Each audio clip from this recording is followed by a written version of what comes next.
जय हिंद दोस्तों, मैं सेबी पंजीकृत सलाहकार नहीं हूँ भाई। 10 अप्रैल को मैं बताया था कि अगली सुनवाई होने वाली है वेदांता और बनाम कह लीजिए जयप्रकाश एसोसिएट लिमिटेड या वेदांता बनाम अडानी एंटरप्राइजेज केस की एनसीएलटी में, ठीक है ना। अब देखिए, ये टोटल मैटर क्या था, क्यों सुनवाई होने वाली है, क्या याचिका खारिज हुई थी, जब पहले वो कौन सी याचिका खारिज हुई थी, ये सब कुछ इसी टॉपिक पे बात करेंगे। क्योंकि 2 दिन से इस टॉपिक पे बात नहीं हो पा रही थी, ठीक है ना, क्योंकि अलग अलग न्यूज आ रही थी।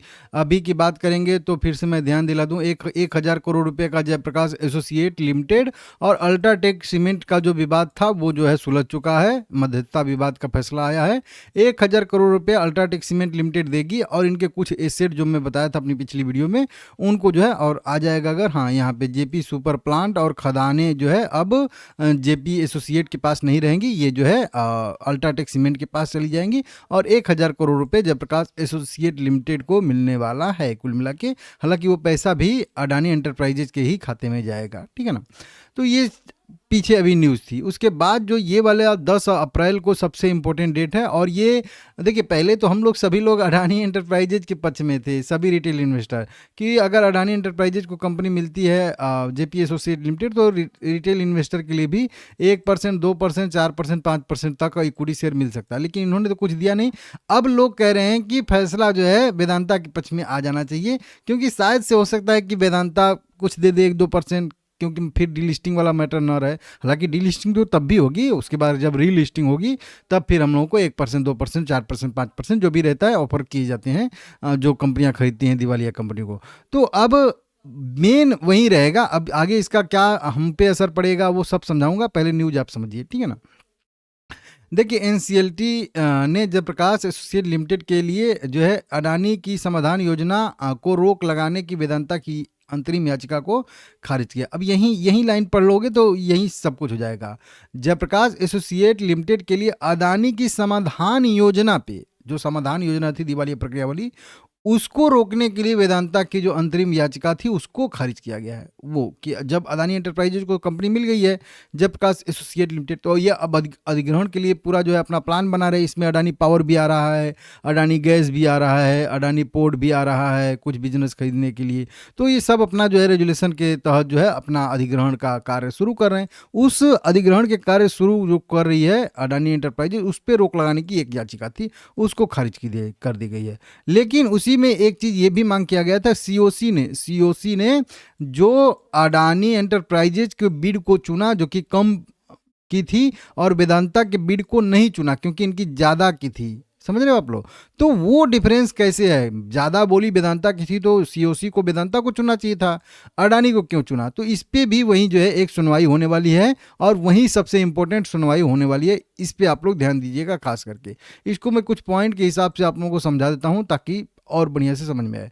10 अप्रैल को सुनवाई होने वाली है। पूरा विवाद वहीं अडानी एंटरप्राइजेज, वेदांता और जयप्रकाश एसोसिएट लिमिटेड के बीच में का है। तीनों पक्ष रहेंगे उसमें, कह लीजिए।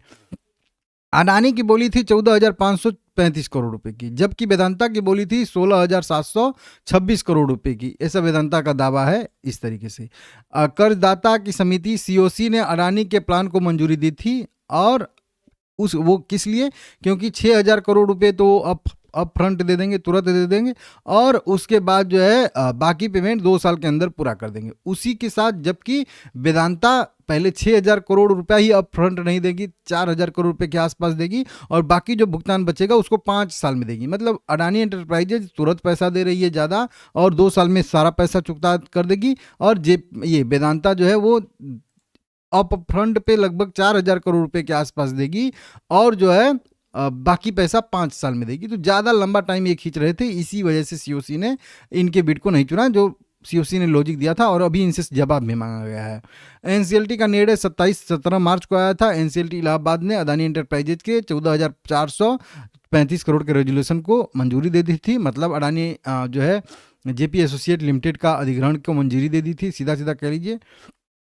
अब अदालत ने वेदांता के अवधारणाओं को खारिज करते हुए ऋणदाता जो सीओसी थे इनके निर्णय को सर्वोपरि माना था उस समय। एनसीएल, देखिए अब ये दो चीजें होती, एक एनसीएलटी होता है, एक एनसीएलएटी होता है, ठीक है ना। उसको मैं अभी आगे समझाऊंगा आप लोगों को, बस इतना समझिएगा।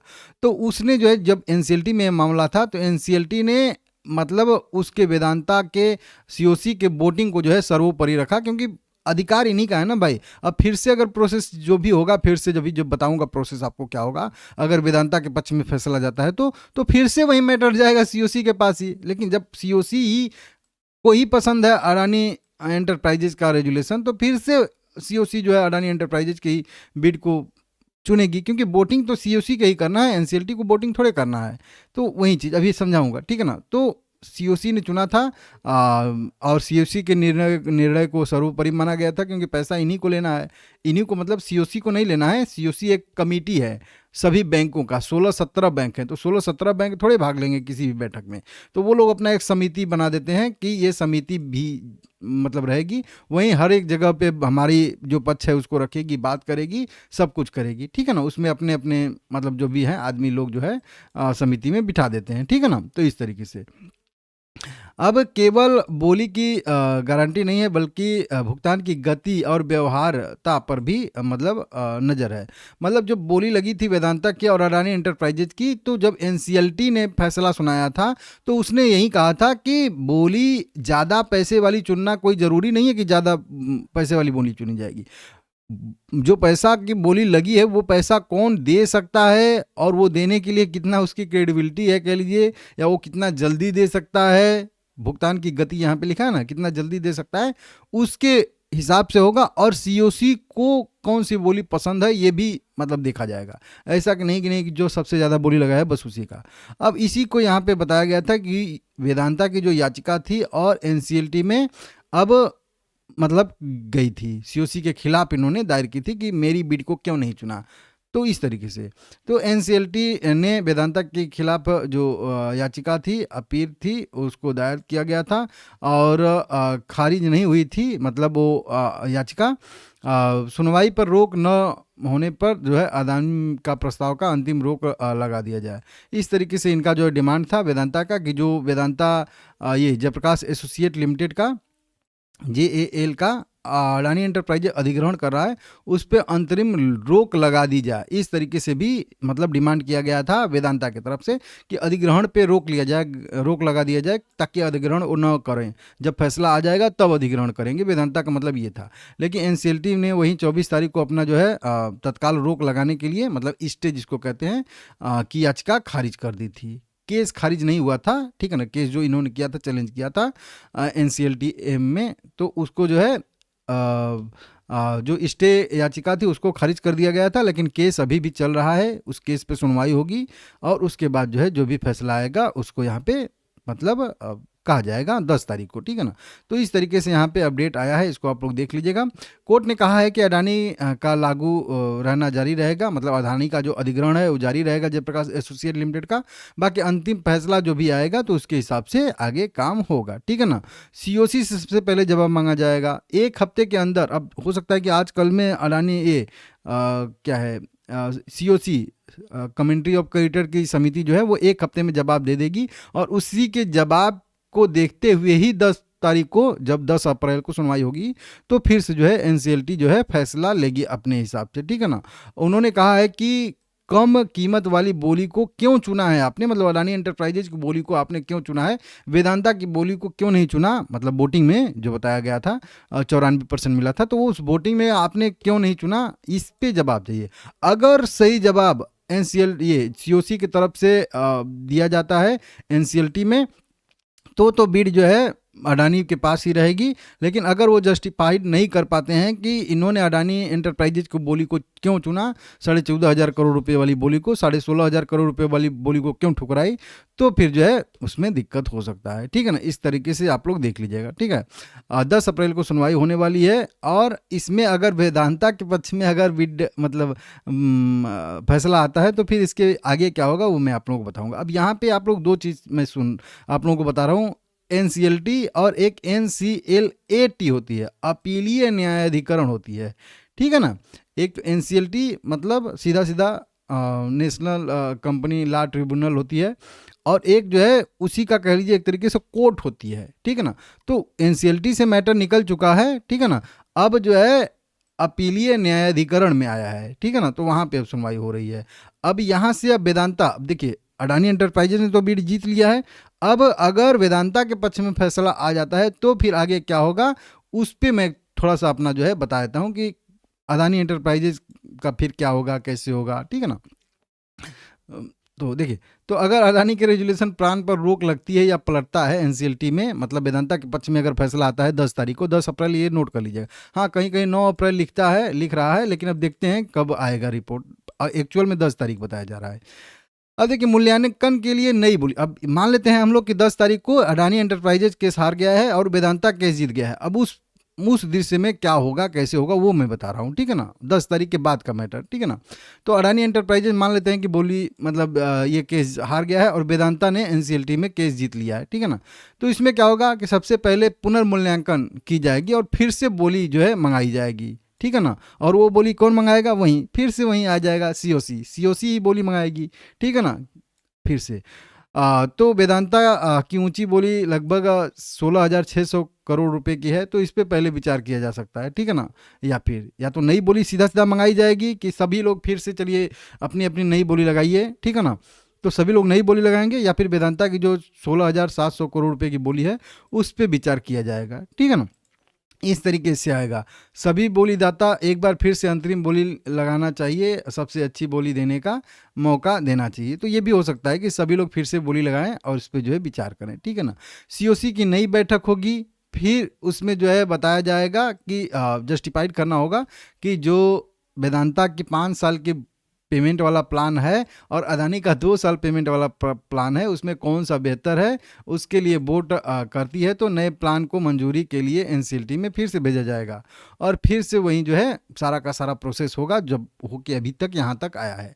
अब इसके बाद एक चीज़ और होगा कि अगर वेदांता जीतता है, वेदांता अगर जीत जाता है 10 तारीख को, तो ये डी लिस्टिंग और शेयर जो सस्पेंड हुआ है ट्रेडिंग, ये फिर से खुल जाएगा।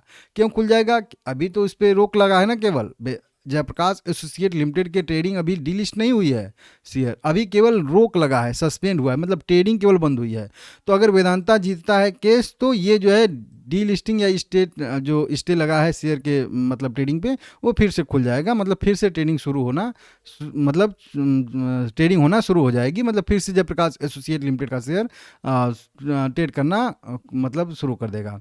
दिवालिये प्लान में बताया गया था कि ये जयप्रकाश ये अडानी एंटरप्राइजेज ने जो भी ये जयप्रकाश एसोसिएट लिमिटेड के शेयर धारक थे उनको कुछ नहीं मिलेगा, उनकी वैल्यू 0 कर दी थी। अब वेदांता के अगर जो है ये केस जीतता है तो शायद वेदांता बाद में जब भी कोई रेजुलेशन प्लान दे तो उसमें हो सकता है कि आगे आने वाले समय में जयप्रकाश एसोसिएट लिमिटेड के भी शेयर धारक को कुछ न कुछ दे। तो ये उम्मीद है, जरूरी नहीं है कि वो भी देगा कि नहीं देगा, ठीक है ना, लेकिन उम्मीद रहेगा कि शायद अब ये का तो क्लियर ही हो गया ना कि अदानी एंटरप्राइजेज कुछ नहीं दे रहा है शेयर धारकों को, उनका वैल्यू 0 कर दे रहा है। लेकिन अब वेदांता का एक उम्मीद रहेगा कुल मिला के कि शायद जो है यहाँ पे लिखा भी आने वाली उम्मीद है कि एक नई किरण हो सकती है कि शेयर धारकों को भी कुछ न कुछ मिले वेदांता की तरफ से। तो ये भी एक है, ठीक है ना। अगर वेदांता कह लीजिए कि अगर केस जीत भी जाता है तो अभी भी जरूरी नहीं है कि ये मैटर सीओसी के पास ही जाएगा, फिर से बीड लगाई जाएंगी, जो अभी बता रहा था। इसको चैलेंज करने के लिए अडानी एंटरप्राइज जो है सुप्रीम कोर्ट का भी रास्ता कर सकता है। मतलब जब एनसीएलटी में वेदांता अगर बीड जीतती है, मतलब बीड बोल रहा हूँ, केस जीतती है, तो अडानी एंटरप्राइजेज सुप्रीम कोर्ट का भी रास्ता तय कर सकता है कि वहाँ पे भी अपील कर सकते हैं। फिर अब सुप्रीम कोर्ट में ये केस लड़ा जाएगा और फिर देखा जाएगा कि किसकी बोली कैसी है, क्या है, क्यों है। तो फिर देखेंगे कि अडानी एंटरप्राइजेज को फिर से वहाँ पे सुप्रीम कोर्ट में जीत घोषित होती है या वेदांता को। तो मैटर बहुत ज़्यादा उलझने वाला है आगे चल के। अगर वेदांता मतलब का फैसला आता है वेदांता के पक्ष में तो ठीक है ना, लेकिन ठीक है, देखते हैं क्या होता है क्या नहीं होता है। अगर संभावना की बात करेंगे तो एनसीएलटी में भी वेदांता हार जाएगी और जयप्रकाश एसोसिएट लिमिटेड के ही बोली को जो है अडानी एंटरप्राइजेज के ही बोली को मतलब मंजूरी मिलेगी, क्योंकि लॉजिक या सब कुछ कह लीजिए अडानी एंटरप्राइजेज के ही साथ है। वेदांता बस ऐसे ही बीच में अड़ंगा लगा रहा है और कुछ नहीं है मेरे हिसाब से, ठीक है ना। लाइक करिएगा, चैनल को सब्सक्राइब करिएगा।